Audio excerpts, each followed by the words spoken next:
आज हम लोग शिव जी के लिए कहा जाता है कि वो बहुत सरल हैं और एकदम भोले हैं, इसीलिए उनको जानना बहुत कठिन है।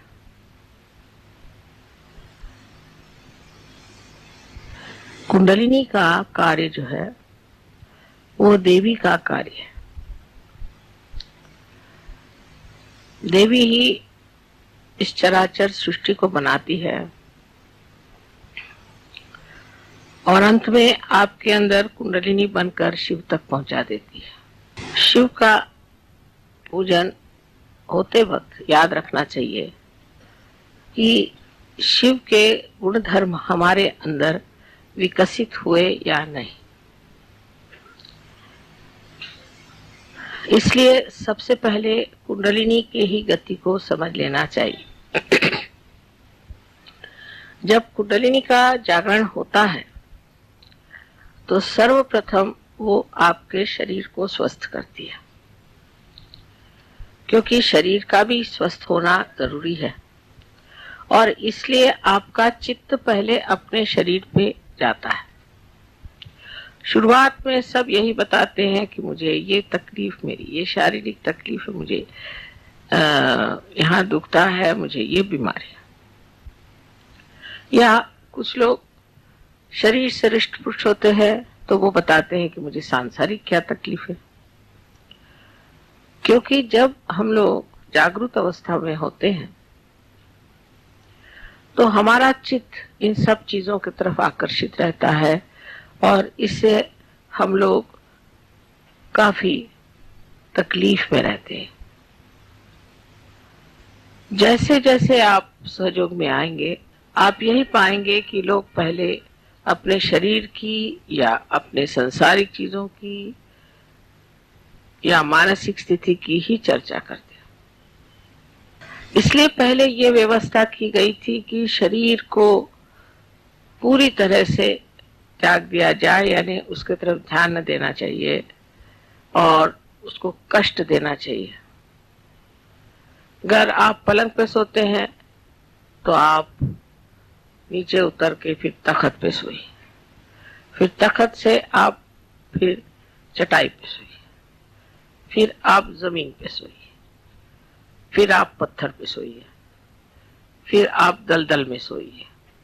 ऐसे अनेक तरह से शरीर को पक्का बनाया जाता था जिससे शरीर बाद में कोई तकलीफ न दे।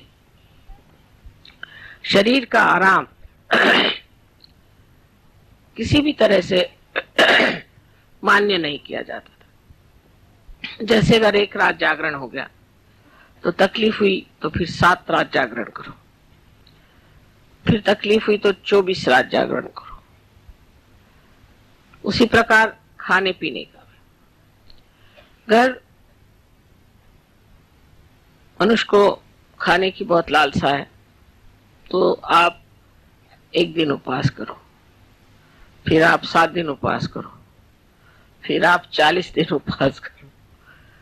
जो आपको चीज पसंद नहीं हो ऐसी चीज आप खाओ और बाकी सब चीज आप छोड़ दो।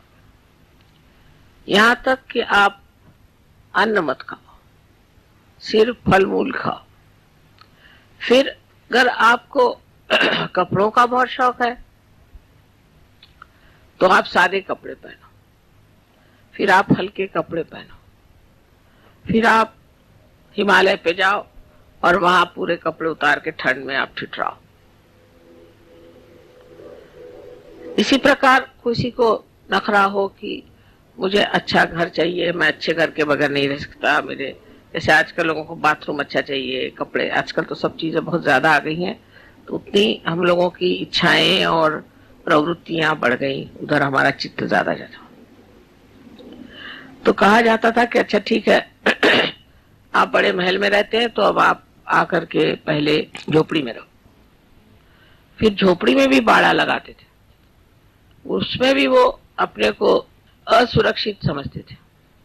तो कहा जाता था अच्छा अगर इसमें आप अपने को असुरक्षित समझते हैं तो ठीक है आप जंगल में आके रहो या आप किसी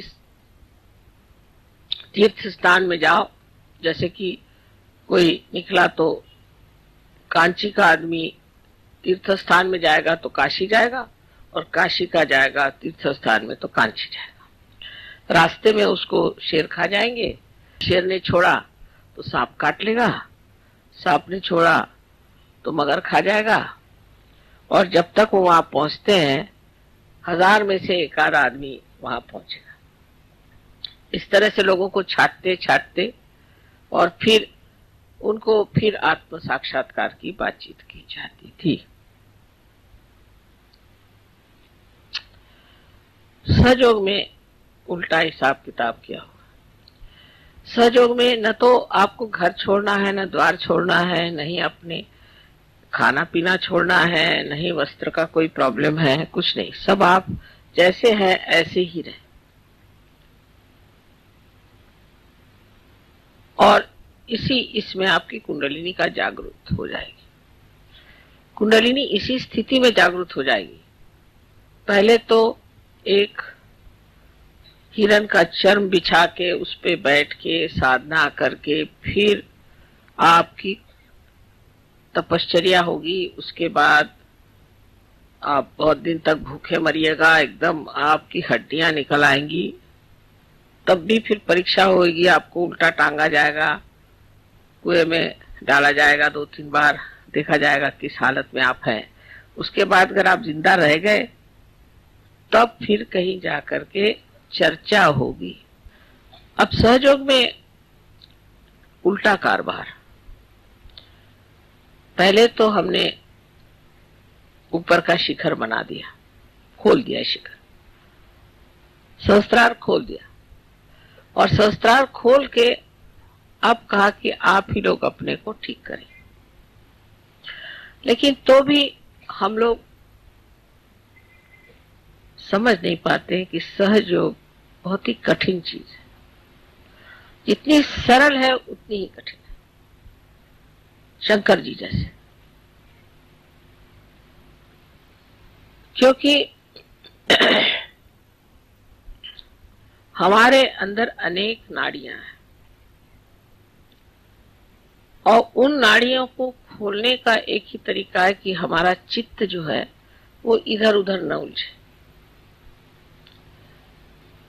तो सहयोग में ये तो कोई नहीं बताते कि तुम खाना पीना छोड़ दो, कि उपवास करो और तुम जाके हिमालय में ठंड में बैठो, ये कोई नहीं बताता। लेकिन क्या करना चाहिए इससे हमारी प्रगति? तो सबसे पहले हमें अपनी तरफ अंतर्मन करके विचार करना चाहिए कि ये मैं क्या कर रहा हूं। जैसे कि अब आप कहीं गए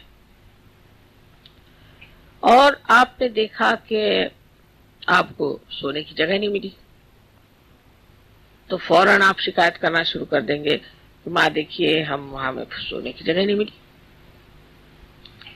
उस वक्त ये सोचना चाहिए कि मैं इसे क्यों कह रहा हूं, क्योंकि मैं अपने शरीर के बारे में चिंता कर रहा हूं कि मुझे सोने की जगह नहीं मिली, मुझे ठीक से जगह नहीं मिली, और मैं अपना चित्त इसी में डाले जा रहा हूं। अब उस वक्त में यह सोचना चाहिए कि अच्छा हुआ कि मुझे जगह मिली नहीं, अब सो जैसे सोना। अपने शरीर की ओर देखे ना, सो, अब यहीं सो, यहीं सोना होगा, तू सहयोगी है।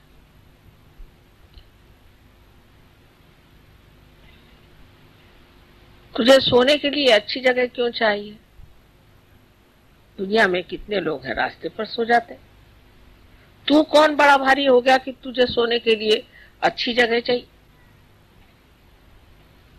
और लोग तो खड़े खड़े भी सो जाते हैं। तू खड़े खड़े क्यों नहीं सोता? और फिर सोना भी क्या जरूरी है? अपने को समझता क्या है तू? ऐसे अपने शरीर से प्रश्न पूछना चाहिए। एकदम आफत आ जाए अगर कोई एक बार खाना न खाए तो। मैंने देखा है, आफत आ जाती लोगों पर अगर एक बार खाना न मिले। अगर एक दिन खाना नहीं मिले तो बहुत अच्छा सोचना चाहिए, अच्छा हो गया, अब मैं देखता हूं तुझको क्या होता है तेरा। तू मर जाएगा क्या, ऐसे शरीर को धिक्कारना चाहिए। खुद ही अपनी तरफ से शरीर को धिक्कारना चाहिए। अब जैसे आजकल तो बहुत ही ज्यादा शरीर के चोचले निकल है, जैसे कि ये हमने कपड़ा पहना तो उसका मैचिंग होना चाहिए, ये फलाना है, मतलब इस तरह की आधुनिक चीजें निकल आई हैं और उसके जो नॉर्म्स परिमाण है वो इतने ज्यादा कृत्रिम है कि हम लोगों को समझ में भी नहीं आता है कि हम इस कृत्रिमता के एक पूरी तरह से गुलाम हो जा रहे हैं। इसका मतलब ये नहीं कि आप विक्षिप्त हो जाएं, इसका मतलब ये नहीं कि आप अजीब से कपड़े पहन के घूमिए, और इसका मतलब ये नहीं कि आप हिप्पी विप्पी हो जाएं, ये मतलब नहीं। पर समझ लीजिए किसी स्त्री को एक मैचिंग ब्लाउज नहीं मिला तो उसको तो लगता है कि वो गई काम से बिल्कुल खत्म। पहले जमाने में कोई मैचिंग पहनता ही नहीं था। अब अगर उसके मैचिंग फिर वो स्वेटर नहीं मिला तो फिर तो समझ लीजिए कौन देखता है आपको क्या पहने न पहने।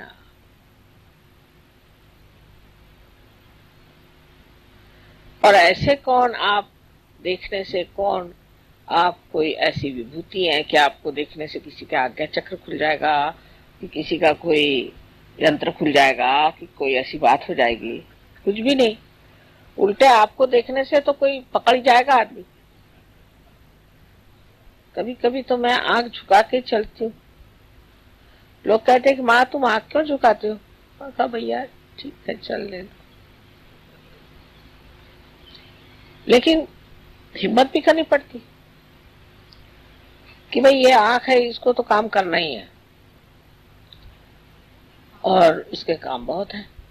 लेकिन कलयुग में जितना आघात था तो कहीं नहीं हुआ। इसी प्रकार कोई एक भी चीज शुरू हो जाए, अब जैसे विलायत में है कि आपके बाल बिल्कुल उलझे होने चाहिए, तो अब सब ऐसे बाल उलझे घूम रहे।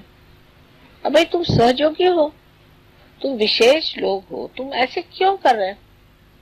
अपने को पूछना चाहिए कि मैं ऐसे क्यों करता हूँ, मैं अपने शरीर का इतना आराम क्यों देखता हूँ, मैं दुनिया के लोगों के साथ अपने को क्यों वैसी बनाना चाहता हूँ, उसी तरह से मैं क्यों रहना चाहता हूँ। मैं तो एक विशेष हूँ, पर विशेष कैसे होंगे कि अगर आप कहीं गए तो कमरे में सारे दूध पानी फेंक दिया, हम विशेष हैं। या कहीं भी बैठ के खाना खा लिया, हाथ नहीं धोए, हम विशेष हैं।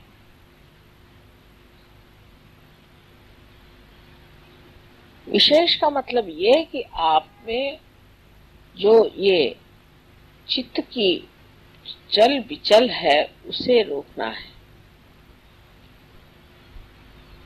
चित्त को लीन करना है चैतन्य में। फिर से सुनिए, चित्त को चैतन्य में लीन करना है। पर चित्त अगर इधर उधर उड़ा रहे तो वो चैतन्य में कैसे लीन होगा? तो पहले तो इस शरीर को, इस मन की इच्छा है, मन की भी 50 इच्छा है। आपके हृदय में जहाँ शिव जी का वास है वहां 4 नाड़ियां हैं, उसमें से एक नाड़ी मूलाधार तक जाती और उससे आगे नर्क। सो लोग यही कहते हैं इसमें क्या खराबी।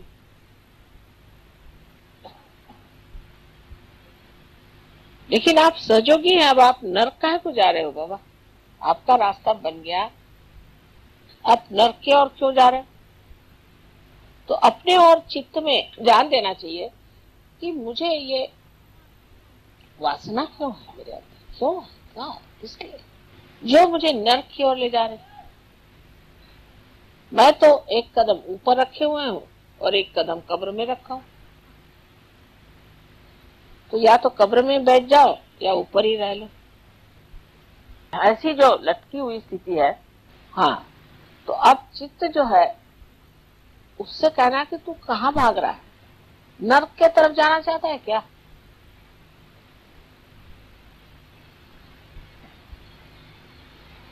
उसकी दूसरी नाड़ी, वो नाड़ी हमें इच्छाओं की तरफ। इसीलिए बुद्ध ने साफ साफ कहा था कि कोई सी भी इच्छा करना यही हमारे मृत्यु का कारण है। इसीलिए हम बुढ़े भी हो जाते हैं और इसलिए हम बीमार करते हैं, क्योंकि हमें इच्छा होती है, इसलिए डिजायरलेसनेस होना चाहिए, इच्छा हमारी बिल्कुल खत्म हो जाए। लेकिन वो खत्म नहीं होती, एक शुद्ध इच्छा मात्र रहनी चाहिए। वो कैसे हो? शुद्ध इच्छा इस तरह से हो सकती है कि आप सोचे मुझे इसकी इच्छा क्यों हो रही, इस इच्छा की ओर मैं क्यों दौड़ा जा रहा हूं, ऐसी मैंने अनेक इच्छाएं की, उससे मुझे क्या फायदा हुआ? तो जो कुछ भी मिला है उसी में आनंद मान लेना ही एक सहयोगी का कर्तव्य। तब ये हुआ, किसी को इच्छा हुई कि मैं माँ के बिल्कुल सामने जाकर, या किसी किसी की इच्छा होती कि हम पहले वहां जाके खड़े हो जाए। ऐसी इच्छा क्यों हुई? क्योंकि अज्ञान में ये नहीं जाना माँ हर जगह, कहीं जाने की जरूरत क्या। तो शुद्ध इच्छा की जब आप इच्छा रखें, तो जब कुंडलिनी चढ़ती है तो ये जो इच्छा की नाड़ी नीचे की तरफ मुड़ी हुई है वो ऊर्ध्वगति उसको हो जाती, उसमें शुद्ध इच्छा भर जाती। इच्छा मनुष्य करता है इस विचार से कि इससे मुझे सुख मिलेगा, आनंद मिलेगा, मिलता मिलता कुछ नहीं। तो इस इच्छा को जो है आपको आनंद में लीन कर देना चाहिए, क्योंकि शिव का तत्व जो है आनंद, उनका स्वभाव आनंद है। इसलिए हर एक चीज में आनंद खोजना चाहिए, तब किसी चीज की त्रुटि ही नहीं लगेगी। दोष देखना या हर एक चीज में ये ऐसा होता तो अच्छा होता, बहुत लोगों को आदत है। मैंने अब रास्ते से जा रहे तो कहेंगे कि यहाँ पर इन्होंने फूल क्यों नहीं लगा दिया, फिर कहेंगे कि यहाँ पर से मार्ग दिखाने का ठीक से उन्होंने ये क्यों नहीं लगाया, ये रास्ता ऐसे मोड़ के क्यों नहीं गया। अरे बाबा, आप तो म्यूनसिपालिटी में है, आपको क्या करने का, जो है सो है, आप काय को बड़बड़ कर रहे। लेकिन दूसरे के बारे में हमेशा कहेंगे इसमें ऐसे करने से ठीक होगा, उसमें ऐसे करने से ठीक होगा। वो जो आप सोच भी रहे हैं वो कार्यान्वित भी नहीं हो सकता, वो तो कार्यान्वित भी नहीं हो सकता, आपका कोई मतलब ही नहीं है उससे। अब जैसे बहुत से लोगों में होता है, सिनेमा में गए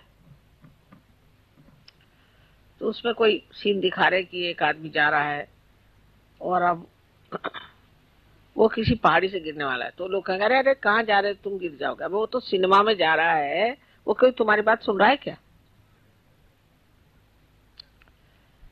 उसी तरह से हर एक चीज का ठेका लेके बैठते हैं, और इस तरह से अपनी बुद्धि में भी पूरी तरह एक विचारों की श्रृंखला बना देते हैं। लेकिन जो कुछ आप देखते हैं वो देखना मात्र हो, देखना मात्र, तो निरीक्षण हो जाता है, एक कटाक्ष में भी निरीक्षण हो जाएगा और चित्र सा आपके अंदर बन जाएगा।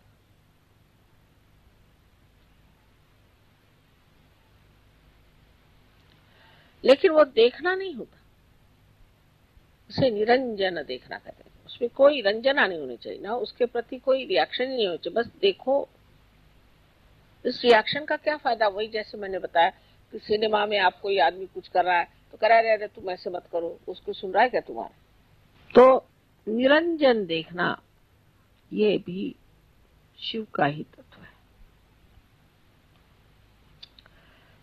शिव के स्थान पर भी पहुंच गए और उनके मूर्ति के दर्शन भी हो गए, किंतु जब तक उनका प्रकाश हमारे अंदर नहीं आया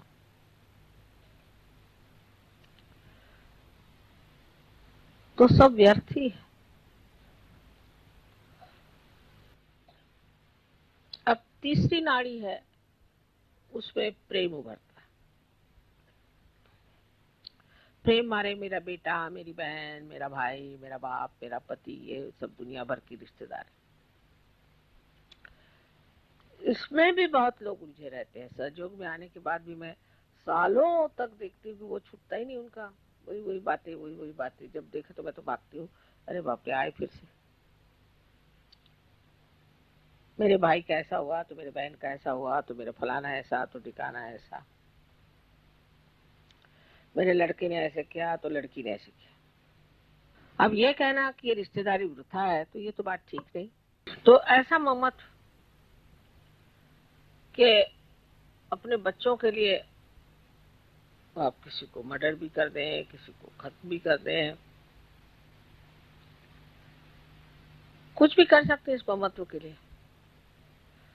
कोई पत्नी के लिए, कोई प्रेयसी के लिए, तो कोई पति के लिए। तो इस कदर उसमें आदमी अपने जीवन को व्यर्थ करता है और उसके बाद देखते हैं कि जिनके लिए इतना किया वही आपके दुश्मन है, वही आपको सता रहे हैं, सबसे ज्यादा दुख वही दे रहे हैं। और आपको और भी ज्यादा दुख इसलिए होता है कि इन्हीं के लिए हमने इतना किया और इन्होंने हमारे लिए किए। अगर किसी के ऊपर जरा सा उपकार किया और उन्होंने आपको तकलीफ दी तो और भी दुख लगता है कि बाबा इसके लिए इतना करने पर इसने ये किया।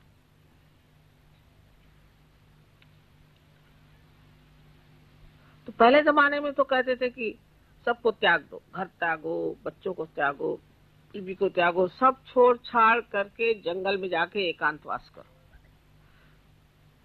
सहयोग में ऐसा नहीं। सहयोग में यह है किसी को नहीं त्यागना है, सबको अपनाना है।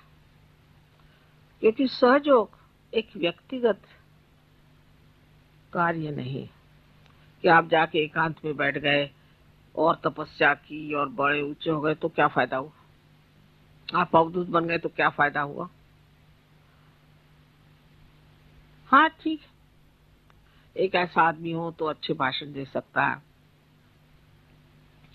हो सकता है कि थोड़ी बहुत चैतन्य की भी वर्षा कर सकता है, पर उसे सारा संसार तो ठीक नहीं हो सकता। हमें तो सारे संसार को ठीक करना।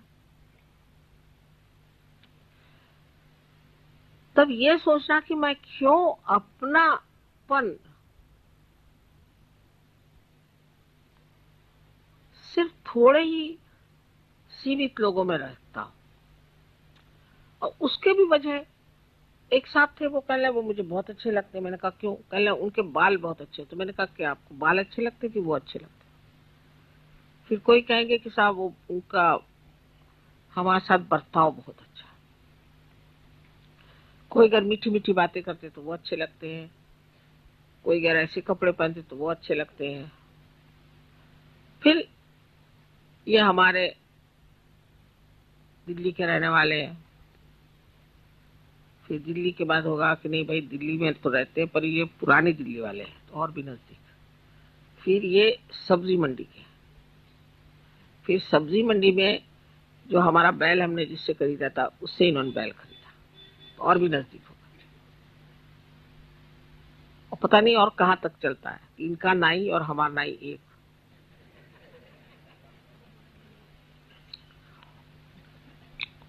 और बड़े गले मिलेंगे, वाह वाह वाह। नहीं तो ये बम्बई वाले हैं, दिल्ली वाले हैं, ये फलाने हैं, ये ठिकाने हैं, ये। अरे आप अब विश्व के नागरिक हो गए, अब कहाँ बम्बई और कहाँ दिल्ली और कहाँ मद्रास, ये अगर आपके दिमाग में अभी भी बैठा हुआ है तो अभी आप सहयोग को समझे नहीं। तो फिर बराबर समझ में आएगा कि किसे क्या समझना चाहिए, किसके साथ क्या करना चाहिए और अछूता कैसे रहना चाहिए। मैंने बहुत बार उदाहरण दिया है आपको कि एक पेड़ में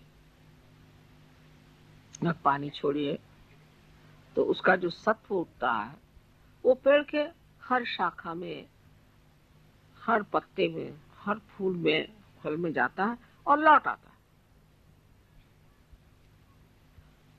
और नहीं लौटे तो वो उड़ जाता है। लेकिन अगर वो एक फूल ही में फंस जाए तो वो पेड़ भी मर जाएगा और फूल भी मर जाएगा। तो जिसे निर्वाज्य प्रेम कहते हैं, जो देवी का एक वर्णन में कहा जाता है कि उनका प्रेम निर्वाज्य होता है, कि वो किसी के लिए कुछ करती हैं तो फिर उन्हें ये नहीं ख्याल रहता कि ये कुछ किया गया या हुआ और इसने ऐसे क्यों किया और ऐसे नहीं करना चाहिए था या कुछ भी नहीं, हो गया गया खत्म, हद करो छोड़ो। वो चिपकता नहीं दिमाग में, रात दिन वही गुनगुन लगी नहीं रहती। कोई भी चीज में उलझता नहीं मन, क्योंकि वो करुणा के सागर में लीन हो गया। और करुणा के सागर में जो लीन हो जाता है वो बस अब कोई आ गया उसको कोई तकलीफ लगता, बाबा इसकी तकलीफ ठीक कर दो। अब वो जाकर के बाद में छुरा लेके भी आए चाहे कुछ करे, ये विचार नहीं आता।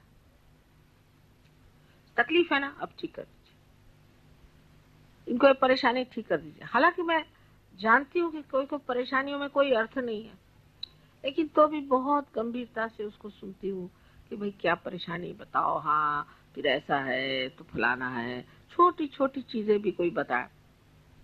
अपने अपने दायरे से लोग मिलते हैं, उनके दायरे में मैं नहीं उतर पाती, अगर वो मेरे दायरे में नहीं उतर पा रहे हैं तो ये उनका दोष नहीं, उनको उतरना चाहिए। उनको इसी दायरे में उतरना चाहिए जिसे करुणा कहते हैं। करुणा करुणा के लिए होती है, किसी काम से, किसी वजह से, किसी मतलब से, किसी रिश्ते से नहीं होती। कोई होगा बड़ा आदमी, कोई होगा छोटा आदमी, कोई होगा रास्ते पे पड़ा भिखारी, कोई भी हो। करुणा ऐसी चीज है कि वो जैसे कि कहीं आपने देखा है कि समुद्र है, कहीं भी गड्ढा हो जाए उस पानी भर देगा, कहीं भी कोई त्रुटि हो उसको भर देगा। इसी तरह से करुणा का स्वभाव ही है कि उससे देखा इनको तकलीफ, अच्छा चलो इसके आंसू पोंछ दो, उसके आंसू पोंछ दो, उसकी तकलीफ निकाल दो।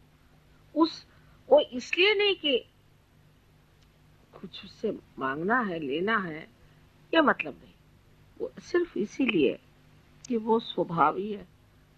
पानी का स्वभाव, सागर का स्वभाव, तो वो स्वभाव होने के लिए, स्वभाव भी शब्द कितना सुंदर है।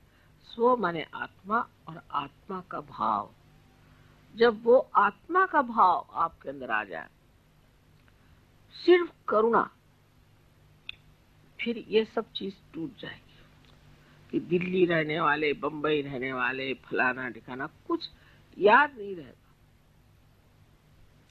उसका महत्व नहीं रहेगा। और हर आदमी क्या है वो जरूर आपको याद रहेगा कि ये कौन है, इनकी कौन सी तकलीफ है, एकदम देखते ही याद आ जाएगा। नजर आपकी कहाँ गई? नजर ये कर ढूंढ रही है कि ये दिल्ली वाला कौन है और फलाना कौन है और कलकत्ते वाला कौन है। अगर ये नजर आपकी ढूंढ रही है कि ये करुणा कहाँ वहां चली जा रही, किसके और जा रही भाई, किसके और खींच रही मुझे, तो पता होगा कोई दुखी आदमी है, कोई साधक, बहुत बड़ा साधक होता है, एकदम हृदय खिंच जाना चाहिए उस आदमी की तरफ।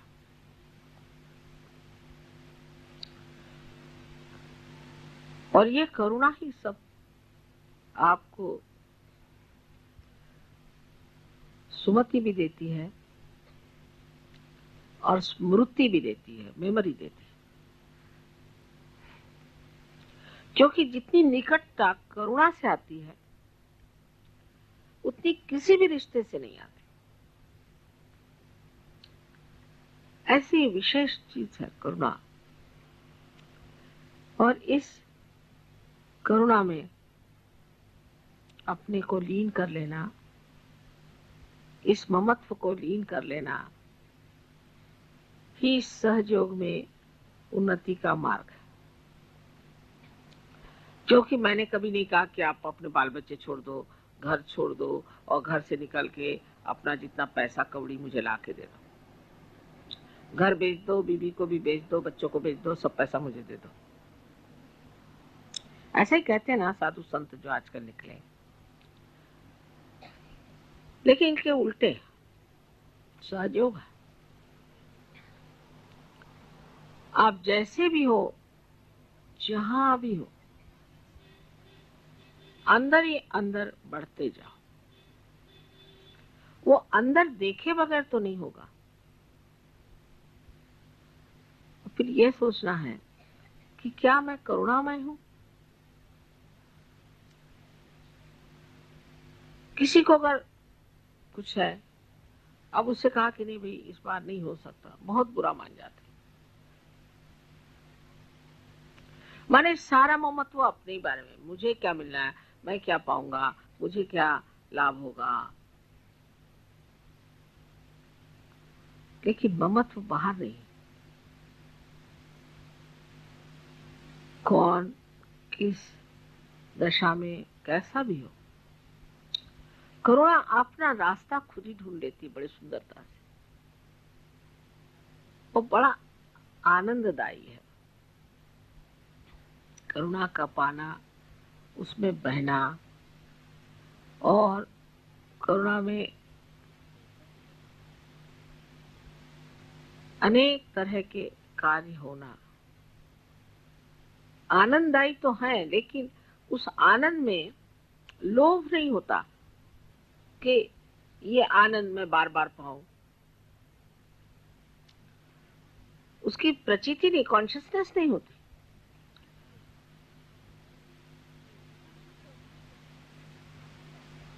कर दिया हो गया हो गया। जैसे संगीत को सुन लिया, मजा आ गया, वहीं खत्म हो गया। उसी तरह से कोई काम है, कर दिया, खत्म, लीन हो जाती चीज। अब चौथी जो हमारे अंदर नाड़ी है वो अत्यंत महत्वपूर्ण है हृदय में। और वो चौथी नाड़ी कुंडलिनी के जागरण से ही जागृत होती है और लेफ्ट विशुद्धि से निकल के और मस्तिष्क में जाकर के कमल को खिलाती है। जब हमारा चित्त इन सब चीजों में लीन हो जाता है तो जैसे कि इस कमल में जीव आ जाता हो या इसमें कोई शक्ति आ जाती हो, या ऐसा समझ लीजिए कि जैसे कोई एक पौधे में पानी पड़ जाए तो वो जैसे अपने आप बढ़ता है, इसी प्रकार ऐसा शुद्ध चित्त जिस मनुष्य का हो जाता है उसके हृदय की कली खिलती है और वो कमल रूप होकर के सहस्त्रार में छा जाती है। फिर उसका सौरभ, उसका सुगंध चारों ओर फैलता है और ऐसा मनुष्य एकदम नतमस्तक हो जाता है, एकदम नतमस्तक होकर के सबके सामने झुका रहता है। कोई अगर कहता है कि आपने बड़ा मेरा काम कर दिया, बड़ा ये चमत्कार कर दिया, तो वो चीज छूती नहीं।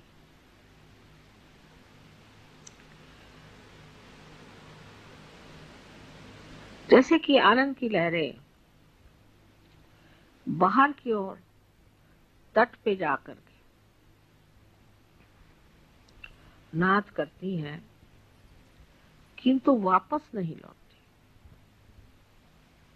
उसी प्रकार जिस मनुष्य की यह स्थिति हो जाती है, उसका सारा कार्य बाहर निनाद करता है, आवाज करता है, उसका असर बाहर दिखाई देता है तट पर। उसके अंदर इसका कोई भी परिणाम नहीं आता, ख्याल भी नहीं आता, विचार भी नहीं आता।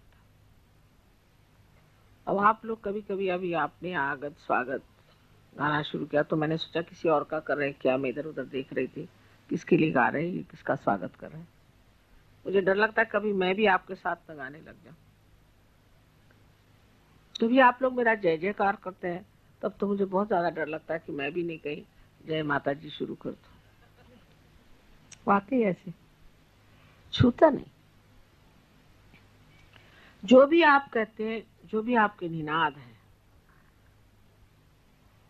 वो और दूसरे तट पे जाकर छू जाएंगे, मेरे तक छूते ही नहीं, मुझे आते ही नहीं। हाँ, उससे हो सकता है कि अंदर बैठे हुए देवी देवताएं खुश हो जाएं और वो चैतन्य को बहाए या कुछ करे, उस तट पर पहुंच सकता है। पर जहां तक मेरा सवाल है, मुझे कुछ उसका आभास भी कभी नहीं होता कि आप मेरे जय जयकार गा रहे हैं। मैं शायद वहां हूं ही नहीं। ये दशा शायद अभी इतनी पोषक ना हो आप लोगों के लिए। लेकिन एक बात जरूर है कि आप जब स्तुति गाते हैं, देवता खुश होते हैं, आपके अंदर के देवता भी प्रसन्न हो जाते हैं और आपके लिए अनंत राशि से, अनंत नाड़ियों से कितने तो भी तेज पुंज ऐसे प्रकाश के किरण आपके अंदर छोड़ते हैं। आपने फोटोग्राफ्स में देखा होगा ये कितनी मेहनत करते हैं आपके लिए। तो आपके लिए भी बहुत आवश्यक है कि वो जब इतनी हमारे लिए मेहनत कर रहे हैं तो हमें भी इस शुद्धता को पाना चाहिए। तो पहले जो शरीर हम इसको धिक्कार रहे हैं, जिसको हम मान नहीं रहे हैं, वही शरीर जा करके एक यज्ञ हो जाता है। यज्ञ माने ऐसे कि अब हमारा शरीर है, हो रही तकलीफ, तो ये तो तकलीफ होनी है क्योंकि ये यज्ञ है ना। अच्छी बात है, जैसे कि काष्ठ का जलना यज्ञ में जरूरी है, उसी तरह इस शरीर का भी जलना यज्ञ में जरूरी है।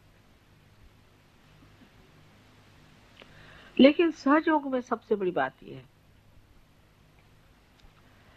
कि ये जो कृतयुग शुरू हो गया आपके पूर्व पुण्य से, आपको बहुत तकलीफ तो कुछ होती नहीं खास। सब सामने चीज आके खड़ी हो जाती, सब साक्षात्कार होते रहता है।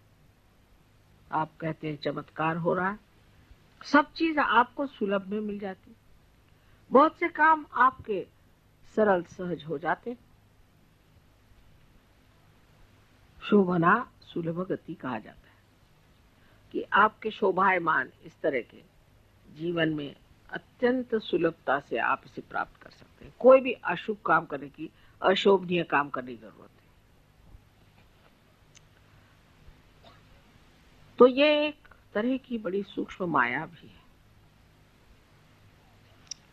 कि उसमें यह नहीं सोचना चाहिए कि ये सारे चमत्कार हमारे लिए इसलिए हो रहे हैं क्योंकि हम कोई बड़े भारी सहयोगी हैं। लेकिन ये सोचना चाहिए कि ये चमत्कार इसलिए हो रहे हैं कि हमारे अंदर विश्वास परमात्मा के प्रति, शिव के प्रति और कुंडलिनी के प्रति दृढ़ हो जाए। इसलिए चमत्कार हो रहा है और इसको दृढ़ता करने का कार्य यही है कि हम अपने चित्त को शुद्ध करें, क्योंकि शिव चित्त स्वरूप है। उनके चित्त की शक्ति को चित्ती कहते हैं। वो चित्त है। चित्त है माने कि जो चैतन्य चारों तरफ आप जानते हैं, उस चैतन्य का जो चित्त है वो शिव का प्रसाद है, वो शिव का तत्व है। माने सारे संसार में उनका चित्त फैला हुआ है। और जब आप कहते हैं कि चमत्कार हो गया, ये चीज घटित हो गई, तब ये जान लेना चाहिए कि ये जो चित्त है, जिसे हम चित्ती कहते हैं, उसने ये कार्य किया। अणु रेणु हर चीज में उनका चित्त है। लेकिन चित्त का मतलब ये होता है कि वो साक्षी है, देख रहे हैं। चित्त का मतलब होता है वो साक्षी है, देख रहे हैं। और कार्यान्वित जो है वो ब्रह्म चैतन्य। लेकिन जैसे कि संगीतकार, जब आपने कल देखा या जब देखते हैं, वो सामने को देख करके बजाता है।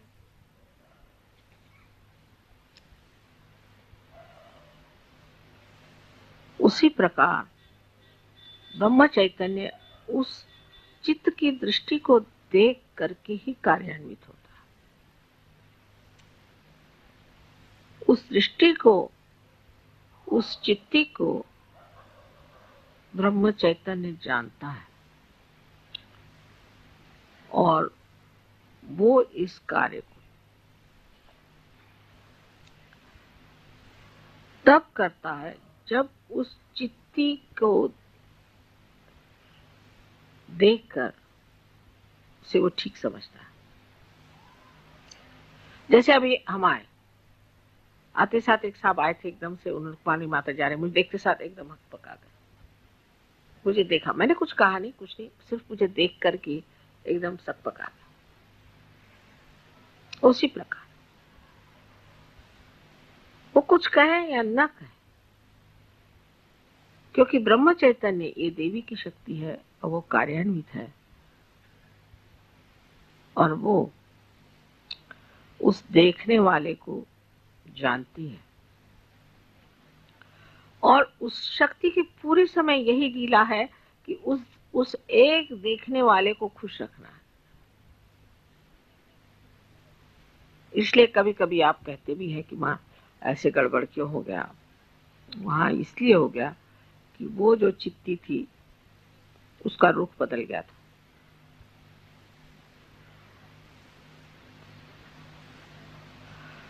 अगर आप आज शिव की पूजा कर रहे हैं तो ये मैंने जो 4 नाड़ियां बताई हैं उसकी ओर नजर करें। और जिस तरह से मैंने आपसे बताया है कि अपने को किस तरह से इन 4 चीजों में लीन कर लेना चाहिए चित्त को, ये कोई बड़ी गहन बात नहीं है, लेकिन सूक्ष्म है। और फिर आप मुझे बताइएगा कि इस तरह से अंतर्मन करके जो आपने अपने साथ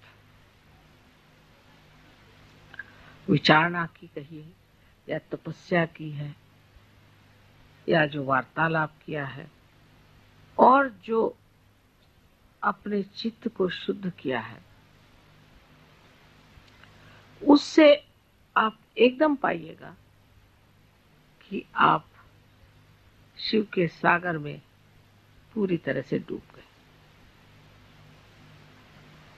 और ऐसी दशा आप सबकी हो जाए, यही मेरी एक शुद्ध इच्छा है।